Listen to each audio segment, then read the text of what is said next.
Gobolinks, or Shadow Pictures for Young and Old, by Ruth McEnery Stuart and Albert Bigelow Paine.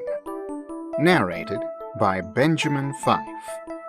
Brought to you by Benny Fife Audiobook Classics, Jr. Originally published in New York by the Century Company in 1896. Dedication. To old friends with young hearts, and young hearts growing old. Dear friends of our youth, should you happen to look at the curious things in this curious book, and should you with quizzical countenance ask the how and the why of our curious task, we could truly reply to the query of why, to the smile on your lip and your questioning eye, that the work was begun in a spirit of fun, to amuse when the work of the daylight was done, and continued because we believed it would be amusement to such as were weary as we, to drift for a while among goblins and elves, or happily make shadows and rhymes for themselves. For though years have passed since we drifted apart, we're all of us more or less children at heart. And maybe yourselves and the youngsters 'twill please to dwell for an hour with such creatures as these. Now someone has said, in a moment of spleen, we cannot make pictures of what we've not seen. But such an assertion deserves only scorn, for the shape of the Gobolink never was born. He comes like the marvelous mimes of our dreams, when one has been supping on salads and creams, and curious changes of vision take place. The horse may appear with an elephant face, the goat with a cane, and the goose with a hat, 6 legs on the dog, and 2 tails on the cat. We never can tell, though we're sorely perplexed, what shape will be shown us, or what will come next. And these are the things that our Gobolinks do.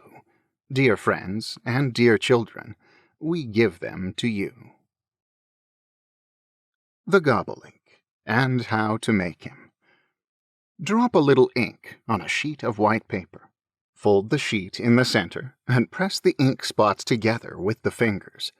All of the pictures in this book were made in this manner, none of them having been touched with a pen or brush. A great deal of practice will only go to show that the Gobolink, as his name implies, is a veritable goblin of the ink bottle, and the way he eludes the artist's design proves him a self-made, eccentric creature of a superior imagination. It is hardly to be expected that the animals and birds of prey referred to under more or less familiar names in the accompanying rhymes will be strikingly correct as to anatomy, and because, as upon page 15, the elephants, or whatever they may be, happen to have each a row of interesting tails continuing along the full length of the spinal column, no unkind criticism should be made upon the ability of the overworked and conscientious artists, who would have made fewer tails if they could, and have added nothing to the price of the book on account of undue liberality in the matter of caudal appendages. In fact, the most unexpected and startling results will often occur, results grotesquely and strangely beautiful, well worthy of preservation. The authors of this book will be glad to receive a few examples of some of the more unusual Gobolinks or shadow pictures that may occur to those interested in the amusement.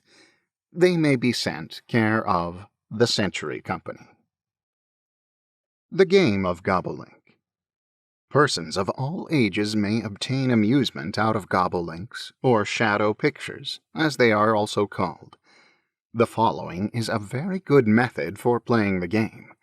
Let 3 of the company be selected by the hostess as judges. To each of the others she then distributes 5 to 10 sheets of paper, from which they must produce at least 1 completed picture and rhyme in a given length of time, say 5 minutes, at the end of which the hostess rings a bell, and the judges proceed at once to take up the pictures. These are then passed upon by them, while the hostess is distributing a fresh round of paper, and the best two and the worst two are laid aside. Those whose pictures have been selected now act as judges, surrendering their places at the tables to their predecessors, and another lot of pictures and rhymes are made. The game is continued in this manner until the hostess announces the arrival of the time for final judgment, or until a certain hour specified in the beginning. The 3 judges then in office now select one of the company as reader, and such person selected shall take up his position in strong light, and after reading the verses on each picture, shall display it in full view of all present. It should then be pinned to a suspended sheet or screen, where it may be easily examined by the company. This shall be continued until all the pictures selected by the judges have been so treated and displayed. The reader then acts as chairman, and the company proceed to vote on them for first, second, and booby prizes. The Gobolink receiving the second largest number of votes for first prize is awarded second. The ballot for booby should be, of course, taken separately. Pictures should be signed or otherwise identified. Where a number are making these pictures, it is well to seat them around a large table with the ink supply in the center. Jet black ink should be used, and a good quality of unglazed paper. The ink should not be too thin. The table should be protected from accident with several thicknesses of newspaper. A filled pen or tincture dropper may be used for supplying the ink. For a specially invited Gobolink party, the company may dress in any grotesque fashion, remembering only that both sides of their costume shall be the same, this being a feature peculiar to Gobolink attire. No game could be more productive of amusement than Gobolink. Gobolinks. The Drum Major. A jolly little major of the drum, behind him all the shadow people come, as he bravely leads the way for the Gobolink array, with a bearing most important, and his uniform so gay. Oh, it's very plain to see that he's the hero of the day, this jolly little major of the drum. The Somethings. A something met a something in the mists of Shadowland. They ran against each other, and came quickly to a stand. "And who are you?" said Something One, and Something Two said he, "That's just the very question that at once occurred to me." The Bubblers. These boys have just returned from school, and now forget their troubles. They both are sitting on a stool, and blowing crooked bubbles. The Jack-o'-my-Goblin. A terrible creature of ink-bottle land, a Jack-o'-my-Goblin is he. The sea urchins made him to place on the sand, and frighten the monsters that dwell on the land. They took a sea pumpkin, and carved it by hand, and lighted it up in their glee with a phosphorus fish from the sea. Now all the day long on the shore doth he stand, while landloodles terrified flee. Oh yes, the terrified landloodles flee. The Friendly Chickens. These chicks have been out in all weathers. They have little to show but pin feathers, but their friendship is strong, and they sing us a song, regardless of wherefores or weathers. They stayed at home. These chickens long debated on a costume for a ball, and became so much elated that they didn't go at all. The Unfriendly Chickens. The saucy chicks which here you see know neither wrong nor right.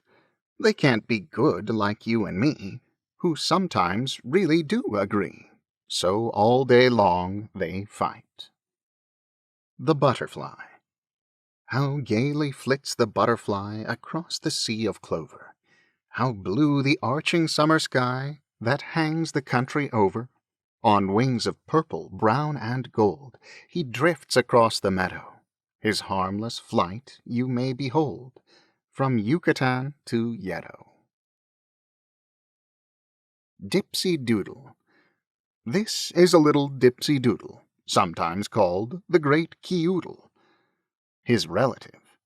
This is Dipsy-doodle's brother. They have ears like one another. A striking resemblance. Two Widglums went for a walk one day by the shores of a shimmering sea, and one of them said to the other, "I pray, now what's your opinion of me?" Then the Widglum looked at his Widgless mate. "My charming companion," said he, "the things that I think I am loath to relate. You look so exactly like me." The Mask. Here is a curious mask. I don't know of whom or of what. I've never had courage to ask. A saint's I am sure it is not. Human nature. Two rival Woodjums did declare that they must surely sever, but lo, that day they found that they were better friends than ever. Red Riding Hood's Wolf. Oh, this is the wolf that Red Riding Hood found when she came to her grandmother's bed. His ears were so long and his eyes big and round, while her voice had a strange and a terrible sound when she answered what Riding Hood said. For alas, the grandmother was dead, and little Red Riding Hood sprang with a bound through the doorway and hastily fled. Oh my, in terror she hastily fled. Witch broth. Witches, witches in a tree, brew your broth of mystery, snail and toad and lizard in it, tail of cat and tongue of linnet, rabbit's foot and wing of bee. Witches, witches, none for me. Just like other children. Two little Gobolinks one day were sent to do the dishes, instead of which they ran away and fished for shadow fishes. They fished and fished and fished and fished, and but a leaf they caught, oh, and then they wished and wished and wished they'd done the thing they ought to. So by and by they homeward crept, with plumage drooping sadly, and there they bowed their heads and wept, because they felt so badly. A sea dance. Two beautiful sponges one day joined hands with a haughty stingray, and away danced the three through the depths of the sea in a most irresponsible way. The singers. These ducks have voices sweet to hear, and frequently before us they stretch their mouths from ear to ear and sing to us in chorus. The birds and the wire. Upon the quivering wire, as hearkening to a lyre, the sparrows gather at the break of day. Perhaps that vibrant string is tuned that they may sing an anthem to the glories of the May. A hard question. Here are two pairs of funny beasts. I hardly know their habits. Perhaps they may be elephants. Perhaps they may be rabbits. In conversation they appear withdrawn from one another, as if attempting to decide what name to give the other. The Moon Dance. Two shadow colts one summer night did try to dance a jig because the moon was high.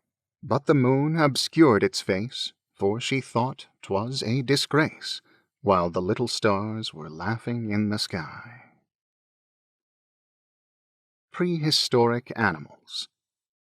Many creatures such as these, ere the dawn of history, on the land and in the seas, manufactured mystery. Mystery for mighty men who, like Dr. Drybone, bring them into form again, from a scale or thigh bone. The graceful pollywogs. Oh, the pollywog waltzes with wonderful grace, and he skates with a radiant smile on his face, while his arm in the air has the curve, I declare, of some beautiful creatures of Thrace. A South Sea Idyll. There lives an old god in the Isles of the West, and a wonderful god is he, with a star on his brow and a star on his breast, while at left and at right, in their armour dressed, a dragon and knight on his shoulders rest, and he dwells in the great South Sea. Preparing for winter. These squirrels have paused to consider the fact that 'tis late in the fall, and time to lay nuts up for winter, if they would have any at all. The red squirrel hoards like a miser, but alas, the improvident grey, he's only a pauper of winter, who scampers the summer away. The Bathers. Adown the beach at Rockaway, 3 bathers one hot summer day retired to while the hours away. Their minds were free, their hearts were light, the August sun was fierce and bright. They dived and swam from morn till night. The Bad Boy. This little fellow misbehaved, and gave the people shocks, until at last they were compelled to put him in the stocks. Brotherly Consolation. A thingamy-bob got out of a job, and went to consult with his brother. Said his brother to him, "Your chances are slim, unless you go hunt up another." The Butterfly Man. A very gay fellow was he, as gay as a mortal could be, as he fluttered about, till at last he turned out a butterfly man, as you see. The Transferred Smile. 2 little snails did smile and smile, the summer day beguiling. 2 birds espied them from afar, and now the birds are smiling. The Royal Grotto. A king and a queen in a grotto are kissing as kings and queens ought to. If you look, you will find 2 attendants behind. To watch and to guard is their motto. The Modest Miss Kangaroo. 2 kangaroos upon a pole were talking softly to each other. One whispered, "Dear, upon the whole, I think you'd better ask my mother." The Gargoyle. A gargoyle here you see. I've heard it said that he was found in France by strangest chance, but what is that to me? I only know that we discovered him to be an imp of ink, and so I think he's ours, as you'll agree. The Elf Party. These 4 little 2-horned elves are seated on coralline shelves.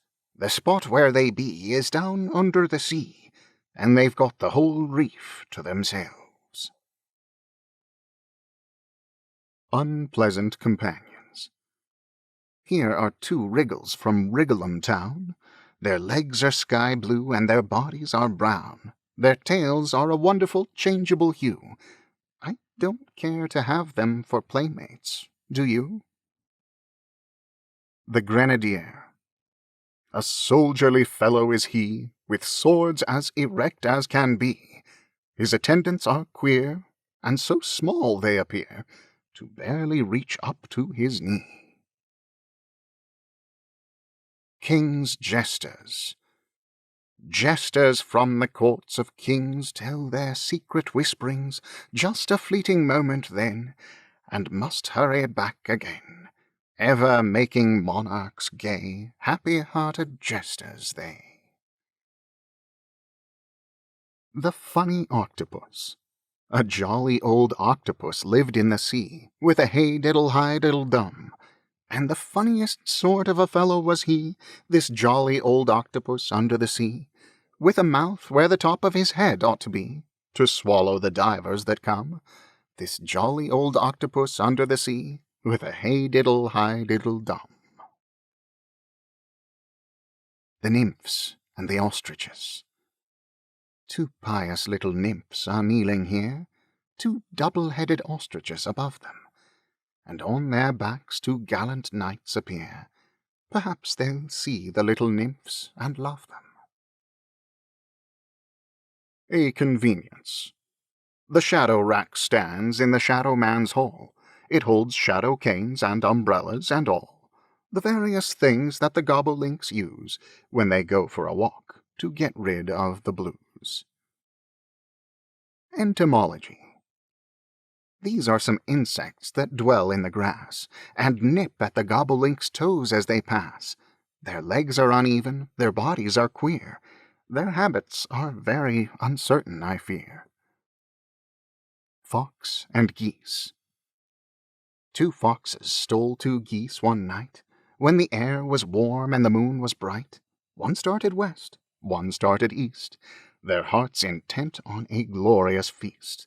But alas, for things that we hope to do, a funny old man with pistols too came running out where the moon was bright, and they dropped their plunder and took to flight. The Tale of Tadpole. There was a little pollywog, his name was Tadpole. He lived within a little bog, beside a crawfish hole. And all the day did Taddy play around a sunken log, until he lost his tail one day, and then he was a frog. The Arabesque. Oh, here are 2 doves in a bower, or a wonderful arabesque flower, or a nobby design for a sweet valentine, or reversed, 'tis a beast with a glower.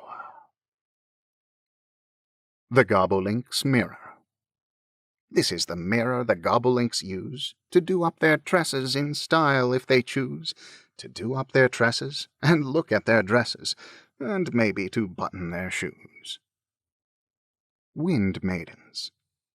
Here are 2 maids of the wind, whose dresses are strangely designed.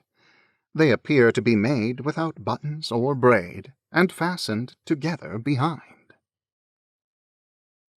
The Pugilists. The pugilistic craze is such that e'en the Gobolinks absorb it. These pictures don't amount to much, but they were made for Fitz and Corbett. What They Left.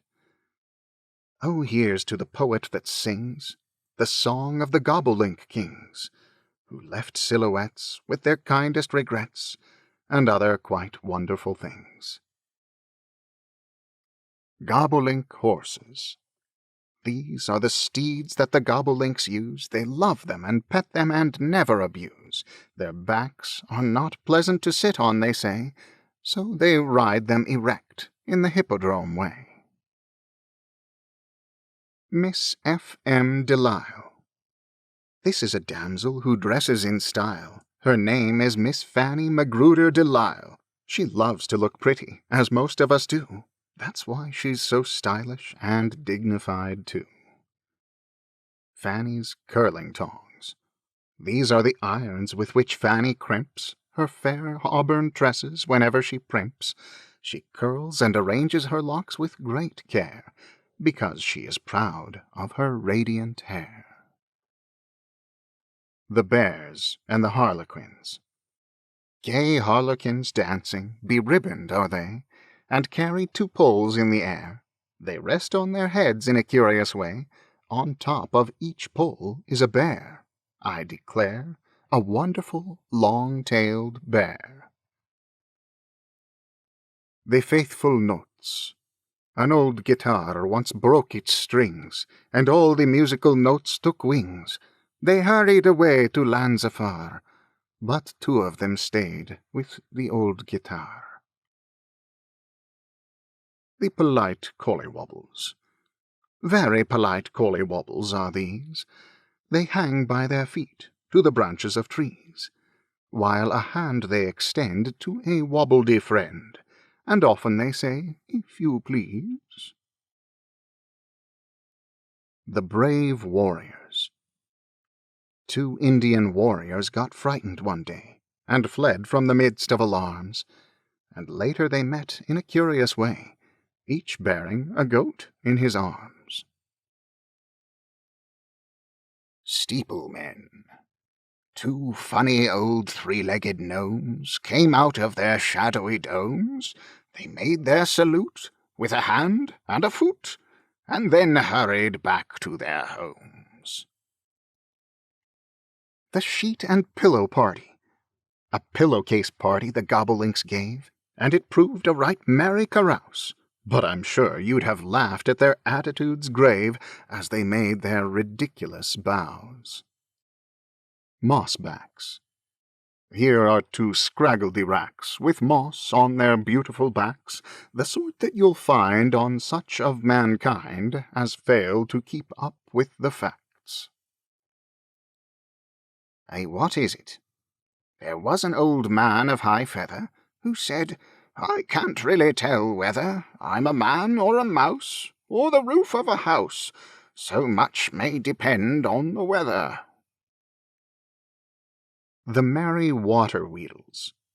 Within the caverns of the sea 2 water-weedles stay. Their hearts are happy as can be within the caverns of the sea.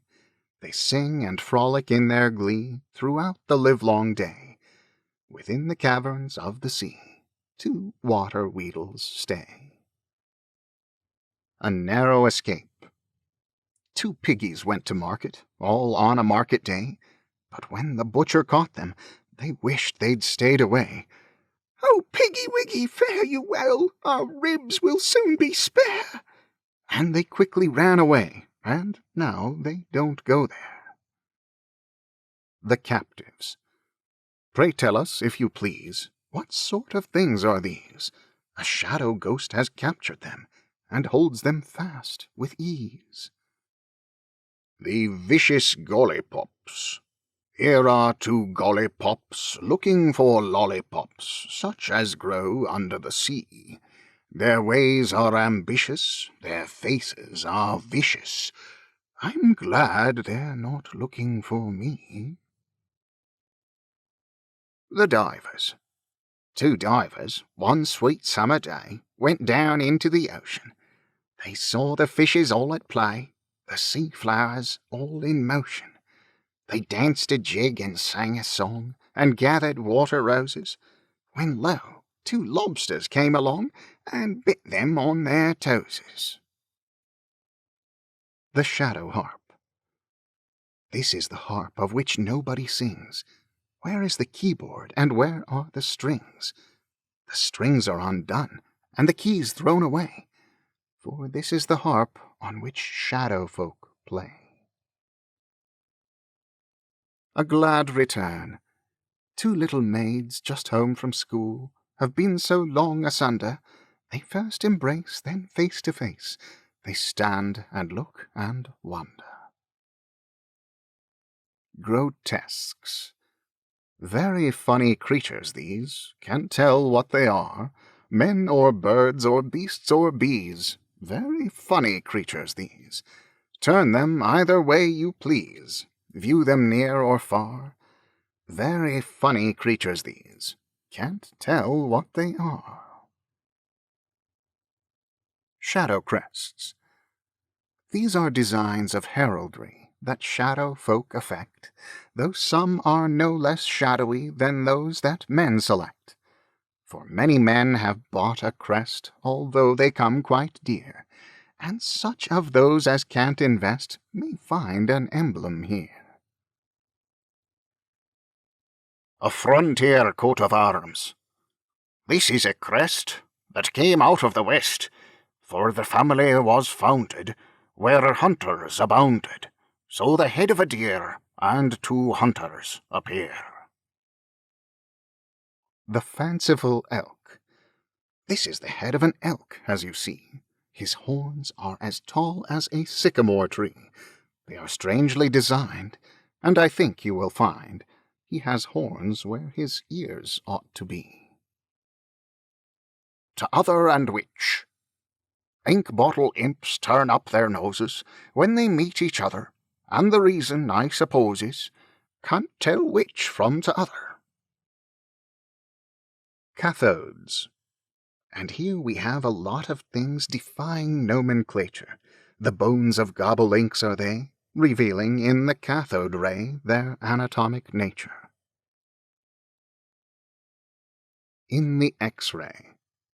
Cathode fairy, light and airy, sunny weather, two together, caring nothing why or whether, flesh or blood, or bone or feather, shows on such a summer day, 'neath the cathode's magic ray. A Beetleville dance. The Beatles gave a party, and all their friends were there. The welcome was so hearty to join the Beatles' party. The Jootle and the Jarty came flying through the air. Oh, the Beatles gave a party, and all their friends were there. Queen Bigelow. A lady queen of Beetleland, attendants small on either hand. They walk or fly with equal skill. They fetch and carry at her will. I'm glad, I'm sure, that we have seen the Beatles and their lady queen. Gold Bug. This is a beetle that came from Metuchen. The plan of his house is likewise escutcheon. King Beetle. Oh, a marvellous mind has the old Beetle King, and he rules in a marvellous way. For he rolls up his eyes and commences to sing when his subjects go glittering by on the wing, and 'tis said that his notes have a powerful ring. When he chants at the breaking of day, they say his anthem at breaking of day. Our pet. The head of a Gobolink tiger, with smellers arranged as you see. He used to reside on the Niger, but now he is living with me. Good breeding. Most shadow people are polite and bow whene'er they meet. For us to do the same is right, at home or in the street. The washerwomen. There were some old ladies of Dundee who did all their washing on Monday. Then they shook out their clothes till they dried, I suppose, to have them all ready for Sunday. A marine ball. 2 lobsters and 2 seahorses one day came out of the wet. They heard a mermaid sing her song and danced a minuet. The queer mollusks. Ridiculous mollusks are we, and dwell in the depths of the sea. Our bodies are jelly, and we haven't a belly, in the place where our bellies should be. Sea tulip. Seaweeds. Within the garden of the sea are gems of beauty rare. The starwort and anemone and ocean pinks are there. Oh, these are dainty things indeed the mermaids keep in store. But fairer still to me the weed that decks the ocean floor. Whatever flower of earth we win, howe'er so fair it be, 'twill not surpass those weeds within the garden of the sea. Names given are in use only in Gobolink land. Icicle plant. Tower weed. Giant blue stem. Prayer weed. Comb weed. Lynx head. Monkey weed. Sea chicory. Finis. There was a gay Gobolink known as McGinnis, but now he is dead, and we use him for Finis. Or if you prefer to pronounce it Fini, we'll say that this Gobolink's name was McGee. This has been Gobolinks, or Shadow Pictures for Young and Old, by Ruth McEnery Stuart and Albert Bigelow Paine, originally published by the Century Company in New York in 1896. Narrated by Benjamin Fife and brought to you by Benny Fife Audio Classics Jr.